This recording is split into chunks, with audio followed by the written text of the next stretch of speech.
സ്നേഹിച്ചാൽ ചങ്ക് പറിച്ചു കൊടുക്കുന്ന, വെറുത്താൽ ചങ്ക് പറിച്ചെടുക്കുന്ന ഒരാളെയാണ് ഞാൻ നിങ്ങൾക്കിന്ന് പരിചയപ്പെടുത്താൻ പോകുന്നത്. കുറച്ച് ഗുമ്മിന് ചങ്ക് പറിച്ചെടുക്കുമെന്ന് പറഞ്ഞതാണ്. ഞങ്ങൾ രണ്ട് പെൺമക്കൾക്കും സഹാനുഭൂതിയും ചുറ്റുമുള്ളവരെ എല്ലാവരെയും ഒരേപോലെ കാണാനും അവരോട് ഇടപഴകാനും ശീലിപ്പിച്ചു തന്ന ഒരാളെയാണ് ഞാൻ നിങ്ങൾക്ക് കാണിച്ചു തരാൻ പോകുന്നത്. അതായത് എൻ്റെ അപ്പൻ. ഈ കാണുന്ന കാഴ്ച ഈ വീഡിയോയ്ക്ക് വേണ്ടി മാത്രം എടുത്തിട്ടുള്ളതല്ല. ഇത് സ്ഥിരമായി ഞങ്ങളുടെ വീട്ടിൽ നടക്കുന്ന ഒരു കാര്യമാണ്. അതായത് റോഡരികിൽ കുറേയധികം പട്ടിക്കുഞ്ഞുങ്ങളുണ്ട്. ദയവാണ് സാറേ ഇവിടെ മെയിൻ. അതായത് ലോകത്തുള്ള സകലതിനോടും അയ്യോ പാവല്ലേ പാവല്ലേ എന്നുള്ളൊരു ആറ്റിറ്റ്യൂഡാണ് എൻ്റെ അപ്പൻ്റേത്. സോ ഈ പട്ടിക്കുഞ്ഞുങ്ങൾ ഒരു ദിവസം വഴിയിൽ ഭക്ഷണത്തിനായിട്ട് എന്തോ കടിപിടി കൂടുന്നത് കണ്ടിട്ട് അന്ന് തുടങ്ങി എൻ്റെ അപ്പൻ സ്ഥിരമായിട്ട് ഇവർക്ക് ഫുഡ് വാങ്ങി കൊടുക്കാറുണ്ട്. പിന്നെ ആ ഒരു ടേണിങ് കഴിഞ്ഞ അപ്പൻ്റെ വണ്ടിയുടെ ഹോണടി കേൾക്കുമ്പോൾ തന്നെ ഈ നായ്ക്കൂട്ടങ്ങളെല്ലാം കൂടെ അപ്പൻ്റെ വണ്ടിയുടെ ഒപ്പം ഓടാൻ തുടങ്ങി. അപ്പോൾ നിങ്ങൾക്ക് എല്ലാവർക്കും തോന്നുന്ന ഒരു കാര്യമാണ്, എന്നാൽ ഇതിനെയൊക്കെ വീട്ടിൽ കൊണ്ടുപോയി വളർത്തിക്കൂടെ? അതിന്റെ ഒരു വലിയ ട്രാജിക് സ്റ്റോറിയാണ് ഞാൻ നിങ്ങൾക്ക് ഇന്നിവിടെ പ്രധാനമായിട്ടും കാണിക്കാനായിട്ട് പോകുന്നത്. അതായത് എൻ്റെ അനിയത്തിക്ക് കുറെ കൊല്ലങ്ങളായിട്ട് ഒരു പട്ടിക്കുഞ്ഞിനെ വളർത്താൻ വേണമെന്നുള്ള ആഗ്രഹം ഉണ്ടായിരുന്നു. ഒരു പിറന്നാളിന് ഞാൻ അതങ്ങ് സാധിച്ചു കൊടുത്തു. അതാണ് നിങ്ങൾ ഈ കാണുന്ന ജാനി. ജാനി ഒരു പട്ടിക്കുഞ്ഞെന്നതിനപ്പുറം ഞങ്ങളുടെ കൂട്ടത്തിൽ ഒരാളായി മാറിയെന്ന് തന്നെ പറയണം. അങ്ങനെ ഏകദേശം 1.5 വർഷം കഴിഞ്ഞപ്പോൾ എൻ്റെ പൊട്ട ബുദ്ധിയിൽ തോന്നിയ ഒരു ഐഡിയ ആണ്, ജാനിയെ മെയ്റ്റ് ചെയ്യിപ്പിച്ചാൽ കുറെ കുഞ്ഞുങ്ങൾ ഉണ്ടാവുമല്ലോ, നല്ല ബിസിനസ്സും ആവുമല്ലോ. അങ്ങനെ ജാനി പ്രസവിച്ചതാണ് ഈ കാണുന്ന 8 പട്ടിക്കുഞ്ഞുങ്ങൾ. ഇതിന് ശേഷമാണ് ഞാനൊരു കാര്യം റിയലൈസ് ചെയ്തത്, എൻ്റെ അപ്പൻ ഈ 8 പട്ടിക്കുഞ്ഞുങ്ങളെയും കൊടുക്കാനുള്ള യാതൊരു ഉദ്ദേശവുമില്ല. ഇവരെ എല്ലാം കൂടെ ചേർത്ത് പിടിച്ച് ഈ ഇരിപ്പാണ് ഇരുന്നത്. ഇപ്പോഴുള്ള ഈ പട്ടിക്കുഞ്ഞുങ്ങളുടെ വളർച്ചയാണ് നിങ്ങൾ കാണുന്നത്. ഏകദേശം 1 വയസ്സ് കഴിയാറായി ഈ പട്ടിക്കുഞ്ഞുങ്ങൾക്കെല്ലാം. ഇവർക്ക് വാക്സിൻ എടുക്കുന്നതും ഭക്ഷണം കൊടുക്കുന്നതും ഇവരെ കുളിപ്പിക്കുന്നതും എല്ലാം എൻ്റെ അപ്പനാണ്. സത്യം പറഞ്ഞാൽ എൻ്റെ അപ്പൻ ട്രാപ്ഡ് ആയ ഒരു അവസ്ഥയാണ് ഇപ്പോൾ. പക്ഷേ ഇവറ്റോളോടുള്ള സ്നേഹം കാരണം ഇവരെ ഒട്ട് കളയാനും വയ്യ, എന്നാലൊട്ട് വളർത്താനും വയ്യ എന്നുള്ള അവസ്ഥ. അങ്ങനെ ഫൈനലി ഞങ്ങളുടെ ശല്യം സഹിക്ക വയ്യാതെ ഒരു 4 പട്ടിക്കുഞ്ഞുങ്ങളെ നമ്മുടെ ചുറ്റുവട്ടത്ത് തന്നെ കൊടുത്തു. അതിൽ ഒരു പട്ടിക്കുഞ്ഞ് കുറച്ച് നാളുകൾക്ക് ശേഷം എന്തോ അസുഖം വന്ന് മരിച്ചുപോയി എന്ന് പറഞ്ഞു. ബാക്കി കൊടുത്ത 2-3 എണ്ണം അവർ കൊണ്ടുപോയ അതേ സ്പീഡിൽ തന്നെ തിരിച്ചു കൊണ്ടുവന്ന് വിട്ടു. അതിന്റെ പ്രധാന കാരണം ഈ പട്ടിക്കുഞ്ഞുങ്ങളെല്ലാം നമ്മൾ കൊടുത്തുവിട്ട വീട്ടിൽ പോയിട്ട് പട്ടിണി കിടക്കായിരുന്നു എന്നാണ് നമ്മൾ കൊടുത്തുവിട്ടവർ പറഞ്ഞത്. പോയ അവസ്ഥയിലേ അല്ല ഈ പട്ടിക്കുഞ്ഞുങ്ങളൊന്നും തന്നെ തിരിച്ചു വന്നത്.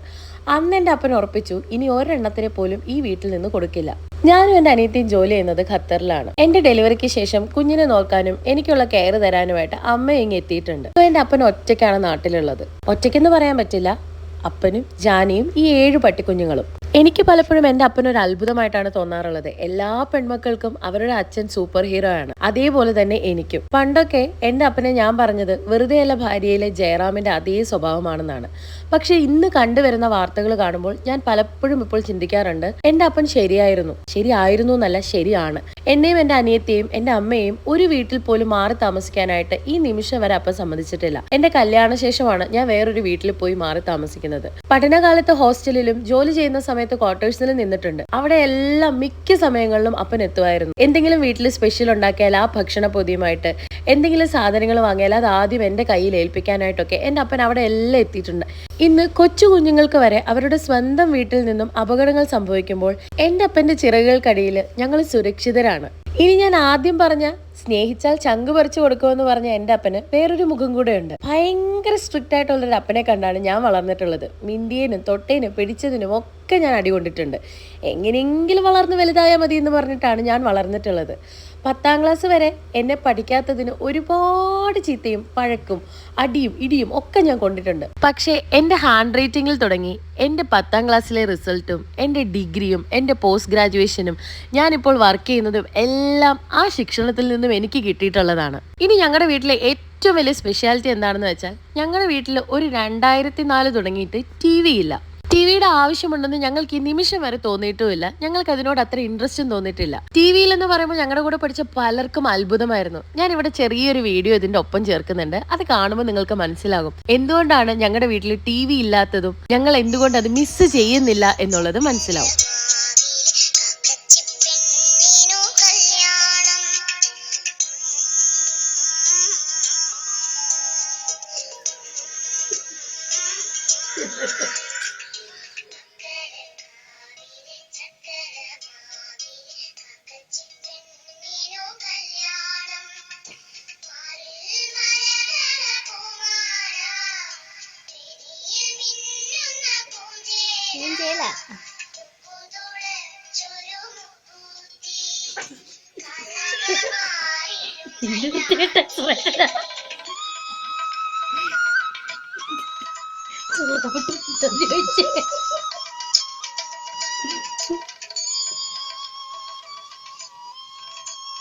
കൈ തിരിച്ചുണ്ട്.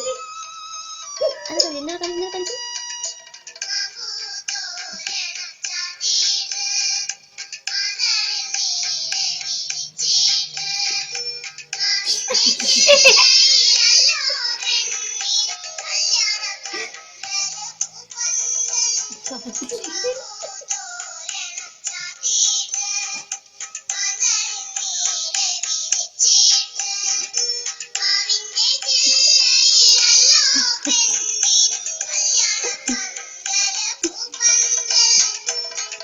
വിളക്കോ?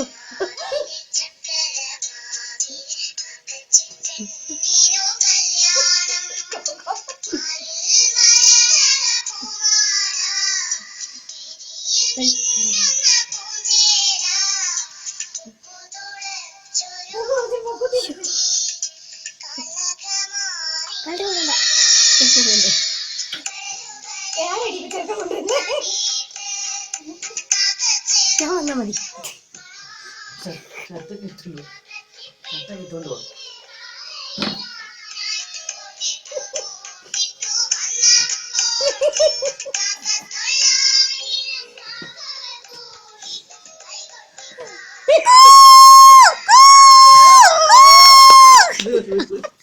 ഇപ്പോൾ പിന്നെ മൊബൈൽ ഫോൺ വന്നതുകൊണ്ട് കുറേയധികം നമ്മൾ മൊബൈൽ കൂടെ കാണുന്നു. സിനിമകളാണെങ്കിലും വാർത്തകളാണെങ്കിലും ഒക്കെ അറിയുന്നുണ്ട്. പണ്ടാണെങ്കിൽ ന്യൂസ് പേപ്പർ വായിക്കും, അല്ലെങ്കിൽ ഞങ്ങൾ തന്നെ കാര്യങ്ങൾ ഡിസ്കസ് ചെയ്യും. ഏകദേശം എൻ്റെ കല്യാണം വരെയും ഞാൻ അല്ലെങ്കിൽ ഹോസ്റ്റലിൽ പോകുന്നതിന് മുമ്പ് വരെ ഞങ്ങൾ ഒരുമിച്ചായിരുന്നു ഭക്ഷണം കഴിക്കുന്നത്. 3 നേരവും ഒരുമിച്ച് ഭക്ഷണം കഴിക്കാനായിട്ട് ശ്രമിക്കാറുണ്ട് സ്കൂളില്ലാത്ത ദിവസങ്ങളിൽ. ആ സമയം അത്രയും ഞങ്ങൾ എല്ലാ കാര്യങ്ങളും സംസാരിക്കും. ഞങ്ങൾക്ക് എന്തും തുറന്നു പറയാനുള്ളൊരു സ്പേസ് ഉണ്ടായിരുന്നു. ആ കാര്യത്തിൽ അപ്പനോട് പറയാത്ത പല കാര്യങ്ങളും അമ്മയോടാണ് ഞങ്ങൾ ഷെയർ ചെയ്തിട്ടുണ്ടായിരുന്നത്. പക്ഷേ ഞങ്ങൾ പറയാതെ തന്നെ പല കാര്യങ്ങളും അപ്പൻ അറിഞ്ഞിരുന്നു, അതിന്റെ സൊല്യൂഷൻസ് തന്നിരുന്നു. അങ്ങനെ ഒരു പ്രത്യേകതരം ബോണ്ടിങ് ആണ് ഞങ്ങളും അപ്പനും തമ്മിലുള്ളത്. ഏതൊരു കാര്യം എന്നെ ഏൽപ്പിച്ചാലും അത് നല്ല വൃത്തിയായി ചെയ്യുന്നുള്ള കോൺഫിഡൻസ് എന്നിൽ വളർത്തിയെടുത്തത് എൻ്റെ അപ്പൻ്റെ പേരൻറ്റിങ് ആണ്. അതേപോലെ തന്നെ ഡിസിഷൻ മേക്കിംഗ്. ഒരു കാര്യത്തിൽ 2 ഓപ്ഷൻ വന്നാൽ അതിൽ ഏത് തിരഞ്ഞെടുക്കണം, 2 സൈഡും ചിന്തിച്ച് കാര്യങ്ങൾ എടുക്കണം. അതേപോലെ തന്നെ എനിക്കധികം കൂട്ടുകാരില്ല. ഞാൻ മുൻപ് പല വീഡിയോയിലും പറഞ്ഞിട്ടുണ്ട്, ക്വാണ്ടിറ്റിയിലല്ല ക്വാളിറ്റിയിലാണ് കാര്യം. ഈ ഒരു കാര്യം എൻ്റെ തലയിലേക്ക് ഇഞ്ചെക്ട് ചെയ്ത് തന്നിട്ടുള്ളതും എൻ്റെ അപ്പൻ തന്നെയാണ്. കൂട്ടുകാരധികം വേണ്ട, കൂട്ടുകാരെ ചൂസ് ചെയ്യുമ്പോൾ ഒരുപാട് ശ്രദ്ധിക്കണം. കൂട്ടുകാരാൽ ചതിക്കപ്പെട്ട ഒരുപാട് പേരുണ്ട്. മേ ബി അപ്പനുള്ള ഏതെങ്കിലും എക്സ്പീരിയൻസ് കൊണ്ടായിരിക്കാം ഞങ്ങളെ അങ്ങനെ പറഞ്ഞു പഠിപ്പിച്ചത്. പക്ഷേ അതും എന്നെ ഒരുപാട് സപ്പോർട്ട് ചെയ്തിട്ടുണ്ട്. സോ എനിക്കിപ്പോൾ ഒരു കുഞ്ഞായിട്ട് ഞാൻ അവനെ വളർത്തിയെടുക്കണം എന്ന് ചിന്തിക്കുമ്പോൾ എൻ്റെ അപ്പൻ്റെ പേരൻറ്റിങ്ങിൽ നിന്നും ഒരുപാട് കാര്യങ്ങൾ എനിക്ക് കോപ്പി ചെയ്തെടുക്കാനുണ്ട്. അതെല്ലാം അവന്റെ ലൈഫിൽ കൊണ്ടുവരണമെന്നും എനിക്ക് ചെറിയൊരു ആഗ്രഹമുണ്ട്. അതേപോലെ തന്നെ കർക്കശക്കാരനാണ് എൻ്റെ അപ്പനെന്ന് ഞാൻ പറഞ്ഞെങ്കിലും ഒരുപാട് കലാവിരുതുകളുള്ള ഒരാൾ കൂടിയാണ് എൻ്റെ അപ്പൻ. പാട്ടുപാടാനും ഞാൻ എഴുതുന്ന കവിതകൾക്ക് ട്യൂണിട്ടത് വായിച്ചു കേൾപ്പിക്കാനും എല്ലാം ഞങ്ങളുടെ ഒപ്പം കൂടുന്ന ഒരാളാണ് എൻ്റെ അപ്പൻ. സാധാരണ എല്ലാ ആൾക്കാരും കുറച്ച് പ്രായമാകുന്ന സമയത്ത് അവർ ചുറ്റിക്കറങ്ങാനും അവർ ആ റിട്ടയർമെന്റ് ലൈഫ് എൻജോയ് ചെയ്യാനും ഒക്കെയാണ് ശ്രമിക്കാറ്. പക്ഷെ എൻ്റെ അപ്പൻ ശരിക്കും ട്രാപ്ഡായ അവസ്ഥയാണ് ഈ 7 പട്ടിക്കുഞ്ഞുങ്ങളുടെ കൂടെ. അവരെ ടേക്ക് കെയർ ചെയ്യാൻ തന്നെ അപ്പൻ 24 മണിക്കൂർ പോരാ എന്നായിട്ടുണ്ട്. ഇതുങ്ങളെ ഒഴിവാക്കാൻ ഞങ്ങൾ 3 പേരും പഠിച്ച പണി 18 നടത്തിയിട്ടും ഒരു രക്ഷയില്ല. സോ ഞാനിങ്ങനെ ഒരു വീഡിയോ ഇടാനുള്ള പ്രധാന ഉദ്ദേശം, മനുഷ്യനെ കടിച്ചു കയറുന്ന ഈ ഒരു സമൂഹത്തിൽ ഇങ്ങനെയും മനുഷ്യരുണ്ടെന്ന് കുറച്ചു പേരെങ്കിലും അറിയട്ടെ.